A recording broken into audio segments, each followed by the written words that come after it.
21 August grenade হামলা মামলায় গ্রেফতারি পরোয়ানা প্রত্যাহারের মধ্য দিয়ে দূর হলো আরও একটি প্রতিবন্ধকতা। তা সত্ত্বেও বিএনপির ভারপ্রাপ্ত চেয়ারম্যান তারেক রহমানের দেশে ফেরার ক্ষেত্রে আইনি জটিলতা পুরোপুরি কাটেনি। তার বিরুদ্ধে এখনও দুটি মামলায় আওয়ামী লীগ আমলে ঘোষিত সাজা বহাল রয়েছে। দ্রুততম সময়ের মধ্যে এই দুই মামলা নিষ্পত্তির জন্য কাজ করছেন তার আইনজীবীরা। সব রকম জটিলতা কাটিয়ে অন্তর্বর্তীকালীন সরকারের পক্ষ থেকে জাতীয় নির্বাচনের রোডম্যাপ ঘোষণা করা হলেই তারেক রহমান দেশে ফিরবেন বলে জানিয়েছেন সংশ্লিষ্টরা। বাংলাদেশের রাজনীতিতে 2 দশক ধরে আলোচিত নাম তারেক রহমান। প্রায় 17 বছর ধরে লন্ডনে নির্বাসিত জীবন কাটাচ্ছেন বিএনপির ভারপ্রাপ্ত চেয়ারম্যান। 111 থেকে শুরু করে আওয়ামী লীগের 15 বছরের শাসন আমলে তার বিরুদ্ধে একের পর এক মামলা দিয়েছে সরকার। ফলে দেশের বৃহত্তর রাজনৈতিক দলের কাণ্ডারি হয়েও নেতাকর্মীদের কাছ থেকে দূরে থাকতে বাধ্য হচ্ছেন।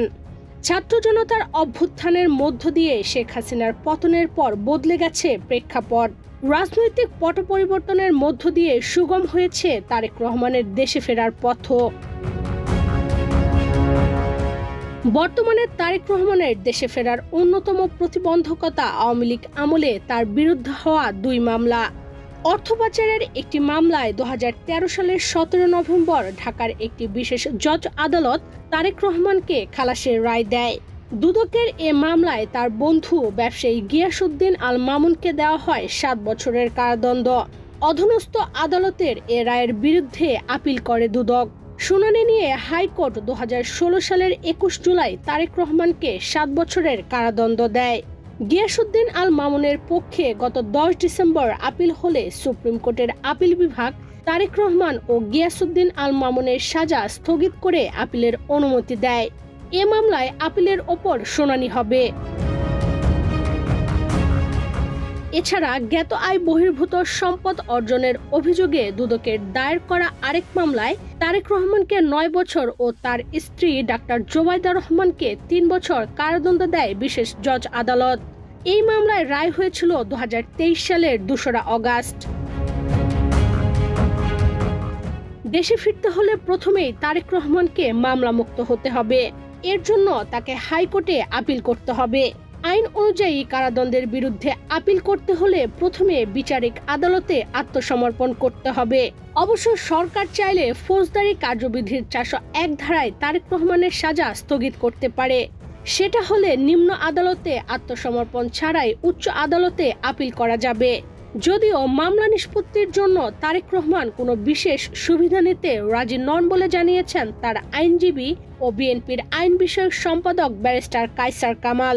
জনাব তারেক রহমান সাহেবের এই ক্ষেত্রে বক্তব্য হচ্ছে যে সারা বাংলাদেশে যতগুলা রাজনৈতিক মামলা দায়ের করা হয়েছে, শুধুমাত্র বিএনপি নয়, গণ অধিকার আরও অন্যান্য অপরাপর যত সংগঠন আছে, এই সমস্ত সংগঠনের হাজার হাজার নেতাকর্মীদের বিরুদ্ধে মামলা দায়ের করা হয়েছে।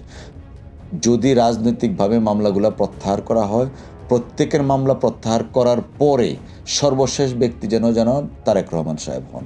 অর্থাৎ যেমন গণপরিষদের গণ অধিকার সংগঠনের একজনের নামে মামলা দায়ের করা আছে, সেই মামলাটা প্রত্যাহার করতে হবে। বিএনপির একজন ওয়ার্ড নেতার নামে মামলা দায়ের করা হচ্ছে, সেই মামলাটা প্রত্যাহার করতে হবে। সমস্ত রাজনৈতিক মামলা প্রত্যাহার করার পরে যেন ওনার মামলাটা প্রত্যাহার করা হয়। আর এর মধ্যে আমাদের যে আইনি প্রক্রিয়া মামলাগুলো নিষ্পত্তি, সেটা অব্যাহত আছে এবং থাকবে। তবে সব রকম আইনি জটিলতা কাটিয়ে ভারপ্রাপ্ত চেয়ারপারসন তারেক রহমান অচিরেই দেশে ফিরে সশরীরে দলের হাল ধরবেন। বিএনপির অনেক নেতাকর্মীর এমনটাই প্রত্যাশা। দলীয় নেতাকর্মীদের আশা, লন্ডনে চিকিৎসাধীন বেগম জিয়ার সঙ্গে দেশে ফিরে দলের হাল ধরবেন তারেক রহমান। তবে লন্ডনের একটি সূত্রে জানা গেছে, দেশে কবে নাগাদ নির্বাচন হচ্ছে তার উপর নির্ভর করছে তারেক রহমানের দেশে ফেরা। অন্তর্বর্তীকালীন সরকারের পক্ষ থেকে আনুষ্ঠানিকভাবে নির্বাচনের রোডম্যাপ ঘোষণা করা হলেই দেশে ফিরবেন বিএনপির ভারপ্রাপ্ত চেয়ারম্যান তারেক রহমান। তার নেতৃত্বে চালানো হবে নির্বাচনী প্রচারণা। আমরা যদি 31 দফা সফল করতে পারি, তাহলে মানুষের ভোটের অধিকারকে প্রতিষ্ঠিত করতে পারি, তাহলেই তাদেরকে আমাদের জবাব দেওয়া হবে। ইশরাত চৈতি, বাংলাদেশ প্রতিদিন।